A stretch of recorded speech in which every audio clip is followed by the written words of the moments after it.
Mr. Beast. Ideme tu ochutnať Mr. Beast čokoládu z Matejich akcií. Mr. Beast je najpopulárnejší youtuber na YouTube. Takže idem tú čokoládu ochutnať.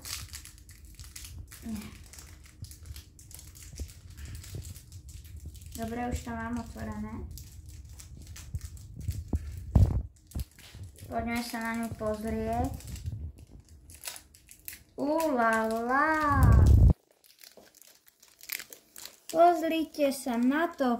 A je tu aj malá časť, kde píše rozdiel si.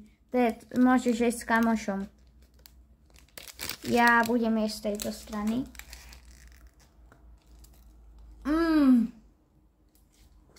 Úžasná čokoláda. Je to mliečná, ale je tam cítiť kúsok aj tej tmavej.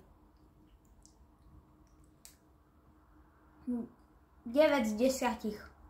Dúfam, že ste si toto video užili. Čaute!